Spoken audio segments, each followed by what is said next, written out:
This video is made possible by our loyal Patreon supporters. Visit patreon.com. Hi guys, Sheena here, and today we're going to do an evening yoga flow. This is a yin-style flow, so that means we're going to be holding each pose for a few deep breaths. For this flow, you will need a block, a cushion or a pillow, or even just a rolled up towel will do the trick. So if you're coming from my morning flow, hello again, and let's just go ahead and get right into it. This flow I really like to do in the evenings before bedtime. It really helps loosen up most of the places that we feel tension in our bodies throughout the day, which is the shoulders, the neck, and the hip joints. So we're gonna get started here in a cross-legged seat. And let's just go ahead and take our 5 grounding breaths here just to get settled. After the long day, you can place your one hand on your heart, one hand on your belly. You can place your hands on your knees. Sometimes after a long day, I like to sit up against a wall just to feel support against my back.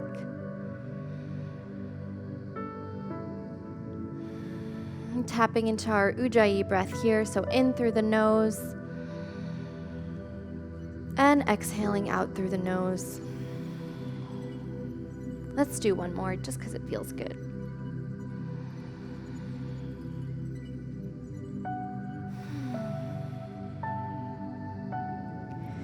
From our cross-legged seat, let's move into tabletop. So swinging the legs right behind us, placing the hands in front of us firmly on the ground, hands right beneath the shoulders. And let's just sway our hips from side to side here because we are going to be doing a lot of deep stretching in the hips and the hip flexors. So you can wiggle your hips left to right, maybe nod your head yes and no.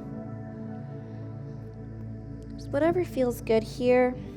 Take a cat-cow, inhaling to arch and exhaling, pushing the ground away from you.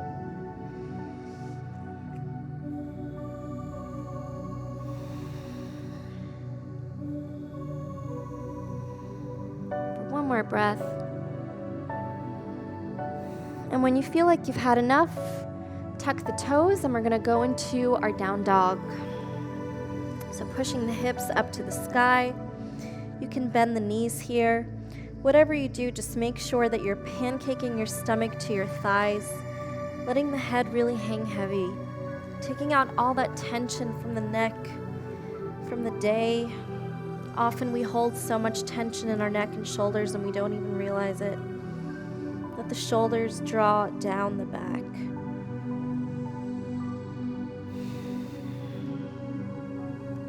On your next inhale, reach your right leg to the sky, toes pointing to the ground, and we're gonna go into pigeon pose here, guys.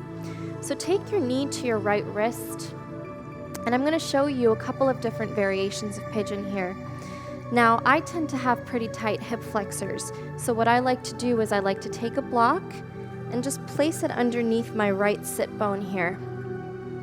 Make sure that you can take your right shin and make it as parallel to the mat as possible. Now, for people with really tight hip flexors, this is going to be really difficult, and your pigeon is going to look like this. And that's okay. That's a different pose. That's called swan pose. And swan pose feels just as good, and it actually does a very similar thing. It'll stretch out your quad muscles here, as well as your hip flexors. So if you're doing swan, that's great. If you want to do supported pigeon, that's great too. I'm going to take a supported pigeon here.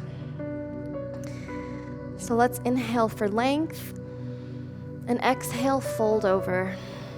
You can come to your forearms. You can stay on your fingertips here too, guys. Whatever feels good here.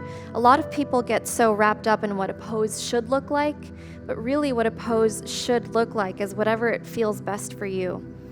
So I'm going to lower down to my forearms right here. Let's take a couple of deep breaths.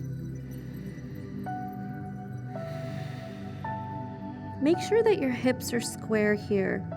So both hip joints are facing the front of the mat. The head and the lower back are heavy here. And with every exhale, you're melting more and more into the mat. You should be feeling this throughout your quad muscles as well as your hip joints.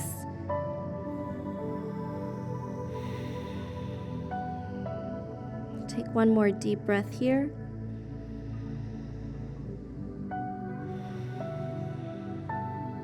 On the next inhale, slowly rise up.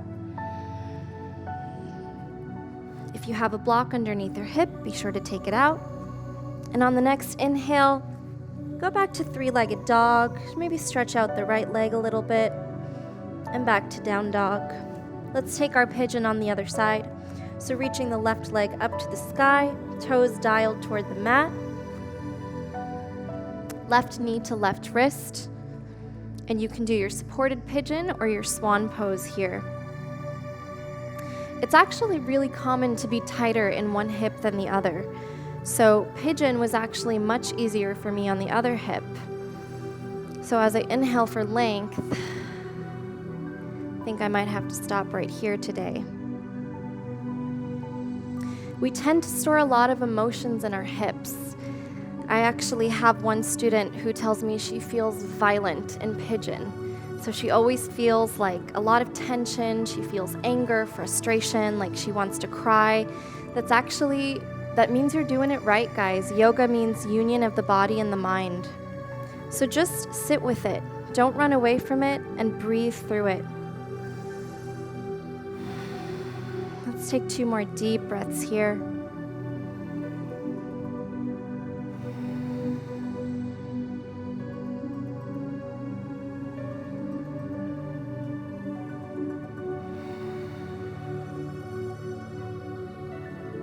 On your next inhale, slowly rise up. Take the block out from underneath your hip. Let's go back to our three-legged dog. Stretch out the left leg here, get some blood flowing.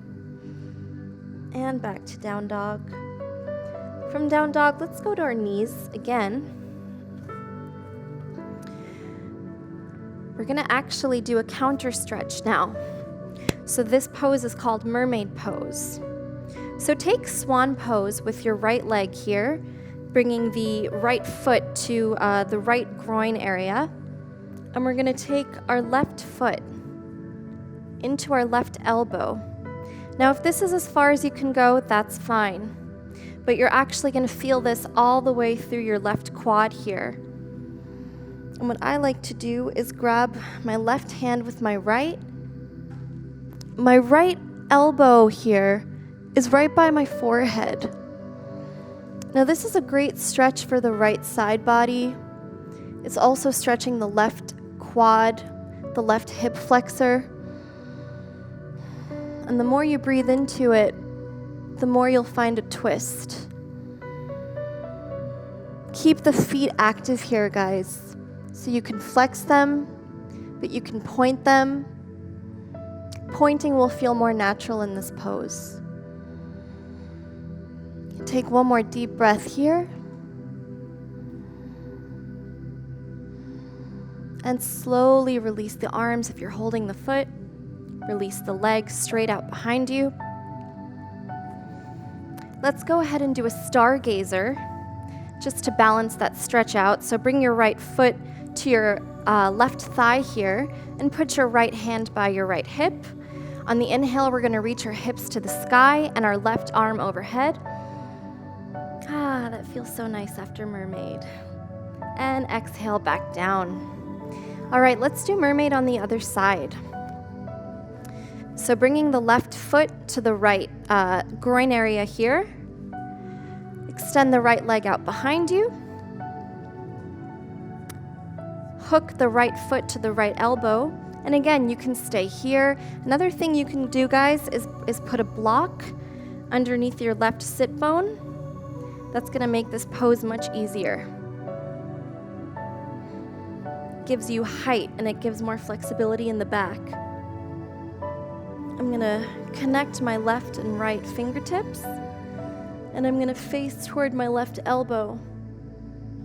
This really opens up the side body and the hip flexors.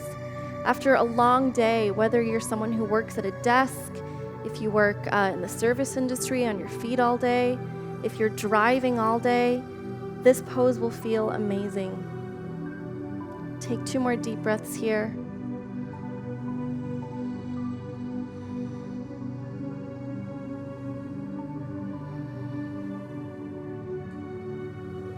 And on the exhale, slowly lower the right leg back behind you. You can take out the block from underneath you. And let's go ahead and do the same thing. Stargazer on the other side. So keeping the left foot here by the right thigh, let's place our left hand by our left knee. On the inhale, reach the hips up to the sky. And exhale, slowly lower down. You can extend the legs out in front of you here, just give them a little wiggle. We did a lot of hip work just now. So from here, we're gonna go into a seated wide-legged forward fold. So extend your legs out further than your hips if you can. Everyone's seated wide-legged forward fold looks different. Even for me, if I haven't slept very much the night before, some days mine looks like this. If I got a lot of sleep, it looks like this. So today I'm about here.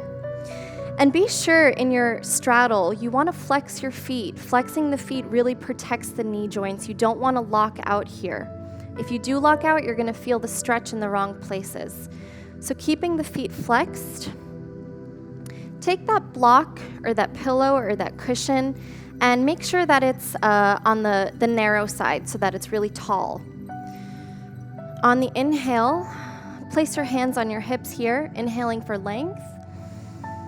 And exhale, fold forward, releasing the upper back and the neck. Now place the block. You may have to finagle a little bit here. That's totally fine. Whatever feels good for you is where it should be. Now, if this feels like a strain on your hips or if it hurts the upper back, that means your straddle is too far. Bring it in just a little bit closer. And again, release the upper back here. That's really the point of this pose. So you're going to feel this stretch not only in your hip flexors, but also in your upper back, the neck. And really use the breath as a guiding force here, guys. Deep breaths are going to allow you to sink deeper and deeper.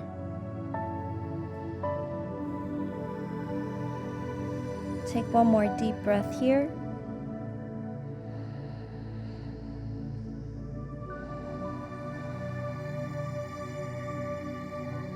Great job. Slowly make your way up.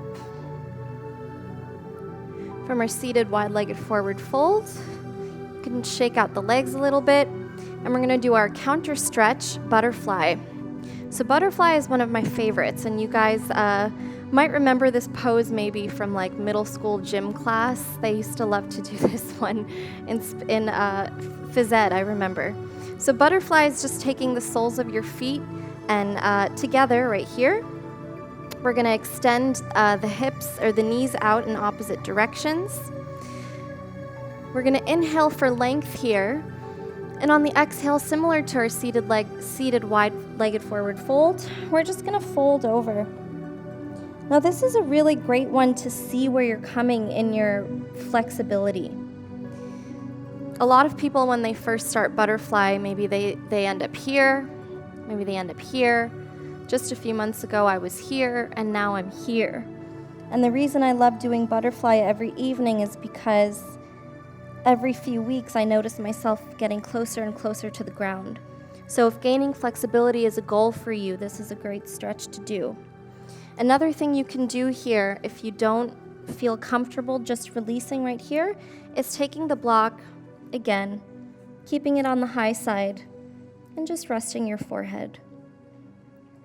You can reach your arms way out in front of you for an even deeper stretch in the hip flexors.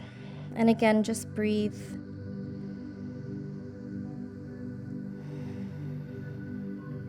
Take 2 more deep breaths here.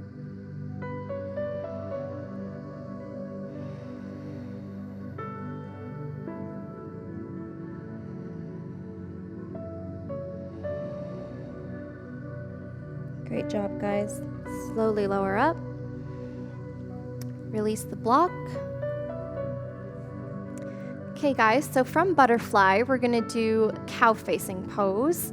This is a fun one, so I'm gonna show you the legs first, and then I'm gonna turn around to show you what I'm doing with my arms here. So take your left foot and place it against your right thigh, as if we were just entering butterfly. And now take your right leg and cross it over the left leg so that your knees are stacked here. Now the goal really is to have the knees stacked, but sometimes they're not exactly in line, and that's totally fine. It just depends on the day, it depends on where you are in your practice, and that's fine. So keeping the knees stacked here, I'm gonna slowly turn around to show you what I'm doing with my arms. So since the right leg is stacked over the left, I'm gonna take my right arm here, bending at the elbow joint. I'm gonna slide my right hand down my back. My left arm here is also gonna bend at the elbow joint, but the opposite way. And I'm simply gonna find a bind here. Now, if you're just starting out, you might not be able to touch the fingers with one another, and that's fine. Something I did when I was first starting out was I didn't even have a yoga strap, those fancy straps that you see in yoga classes. So you can even take a rolled up t-shirt, a piece of rope, and just place it between your hands here. And as you continue to do this pose, your hands will be able to touch each other. So this stretch here is a really great heart opener. You're stretching the hip flexors, the shoulder joints, and again, it increases flexibility. So this is cow facing pose. I'm just gonna take a couple more deep breaths here.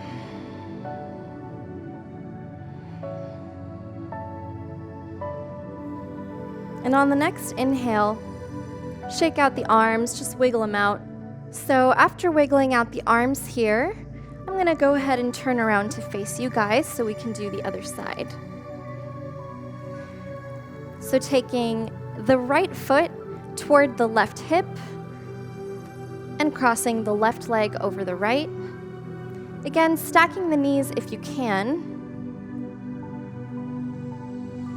And since my left leg is on top, that's always a good way to remember it. Whichever leg is on top is the arm that's going to be on top here. So taking my left arm behind the back and just joining it with my right hand. Now, if you guys can see my back here, I don't know if you'll be able to tell, but there's a slight difference. I can barely touch my fingers behind my back here, and that's because, if you remember I said earlier, sometimes we're often tighter on one side, and that's totally fine. Actually, that's very normal.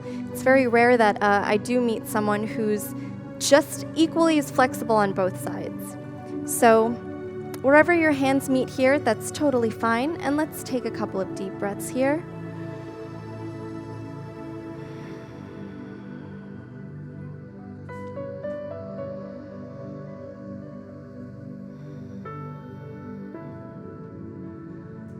And on the next exhale, slowly release the arms. You can wiggle them out. Release the legs. Shake them out too. And let's move on here to half-bound lotus pose. So as if you were sitting in a cross-legged seat, we're going to do something a little different here. So lotus pose, you're going to take the right foot to the left hip. Now, real lotus pose is also taking the left foot to the right hip, but for today's purposes, we're doing half-bound lotus, so only right foot to the left hip. We're going to grab opposite elbows here and place them behind the back, really at the small of your back, so you're giving it that support. And we're going to inhale for length and exhale, fold forward.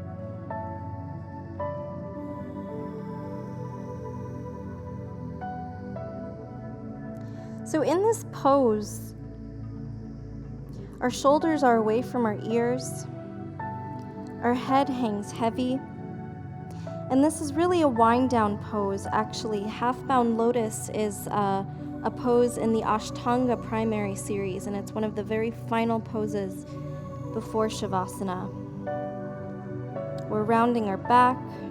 We're getting ready to rest. Take one more deep breath here.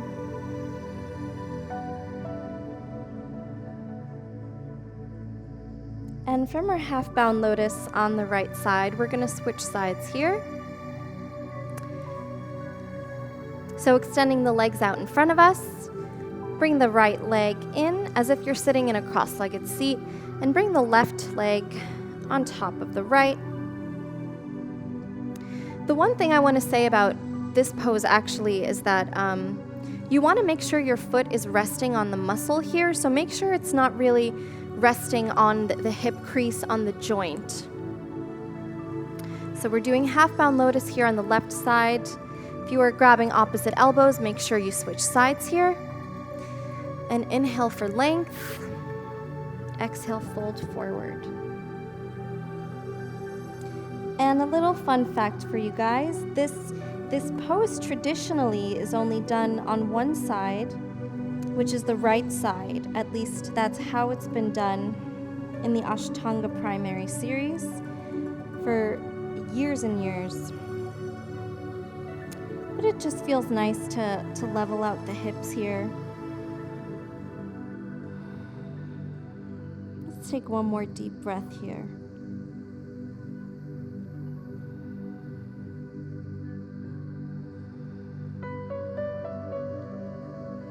And then exhale, stand tall, shake out the legs, and keep the legs straight out in front of you. We're just going to go into one more posture here before our final resting pose. So seated forward fold. Keep a micro bend in your knees here. A lot of times people will keep their knees locked, and I do like to stress this cue a lot just because it's so easy to forget what we're doing with our knee joints.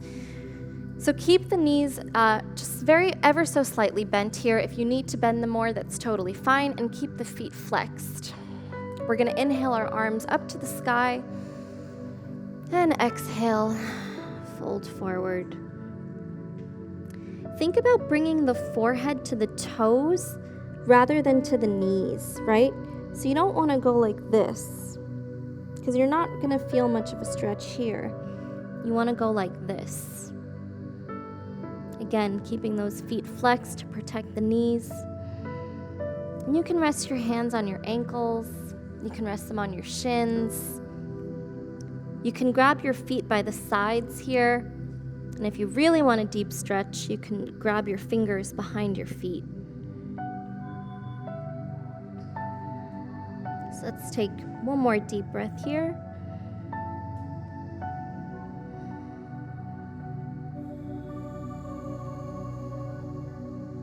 And slowly roll up as we make our way into our final resting pose, Shavasana. And I'm also going to show you guys a variation, a supported Shavasana. So we're going to be using 2 blocks here. If you need to pause the video to grab another block, a pillow or a cushion will work just as well here too, so you can grab another pillow from your bed. And let's go ahead and go into Shavasana. So as you guys know, if you want to just lie on the ground here, your arms are by your sides, your palms are facing up. The legs fall wherever they fall. Make sure no part of your body is working here. And really try to scan the body for any kind of tension. Now, supported Shavasana is actually one of my favorite ways to take Shavasana. What we're going to do here is grab one block or pillow, and we're going to place it the horizontal way, under the low back. So you're probably going to have to play a little bit here, see what feels good. For me, actually, the best place to put it is like right almost between the low back and the mid back. Now I'm going to take my other block and I'm going to take it the long way, so the vertical way. And I'm going to place it underneath my head, but so that it's supporting my neck and my shoulders. So again, usually takes a little bit of trial and error. Now the idea here, you almost want to feel like you could actually fall asleep in this position. Oh, I found the spot. Once you do find the spot, it feels heavenly. That's how you know. A lot of people ask, how do I know where the right spot is? You'll know. It's almost like finding the love of your life. You'll know. Anyway, you want to make sure that right between your shoulder blades is elevated here, your neck is elevated. You can comfortably rest your head here. Again, almost as if you could fall asleep here. And just let your arms hang to the sides. Your lower back is supported. This is a really, really great way to practice shavasana, you guys. Again, for people who are on the computer a lot or on the phone, using the tension in the neck, tension in the lower back. This just elevates and gives it that support that's really needed. I encourage you guys to stay in shavasana for as long as you have time for. I like to stay here anywhere between 5 and 10 minutes. It just helps me get ready for bed.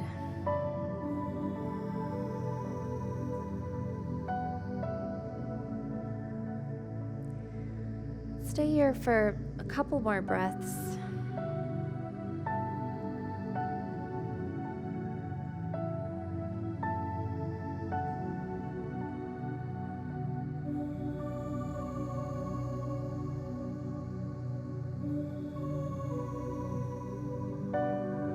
Notice how your body just melts with every exhale.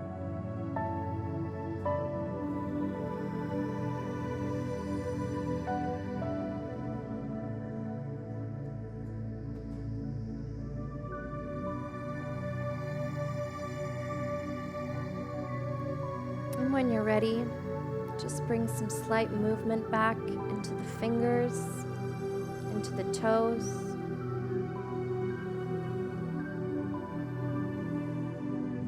Bring the soles of your feet underneath your knees.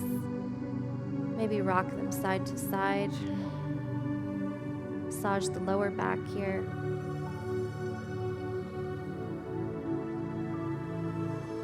And as we prepare to close, slowly take out the block from underneath your back,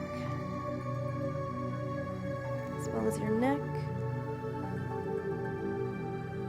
Thank you guys so much for practicing with me this evening. This is a wonderful flow to practice before bedtime. I think I'm ready for a nap too. It was wonderful practicing with you all, and I hope you enjoy your evening and have a wonderful, restful sleep. Namaste. We at WellnessPLUS specialize in all things health and wellness, ranging from yoga and fitness to massage and ASMR. Whether you are looking to target specific areas of tension or want to enhance your general self-care routine, we provide the tools you need to feel better, look better, and live better. We have courses for every level, whether you're just starting out or you're a seasoned pro. Our courses provide a wide range in difficulty to accommodate your evolving flow. Welcome back to Yoga with Jess. We are going to break down some really essential postures. We are going to rock out with some of the most essential ab exercises that you need to have the abs that you've always dreamed of. I've blended techniques to help you connect with students, and you can be a rock star teacher. WellnessPLUS is available on Amazon, which you can stream from your home on your phone, tablet, or TV. Join WellnessPLUS today and get your first 7 days free. Introducing Yoga Plus, offering a free series every month with over 300 different videos. Take control of your health. Work out anytime, anywhere. Yoga Plus. Download now for free.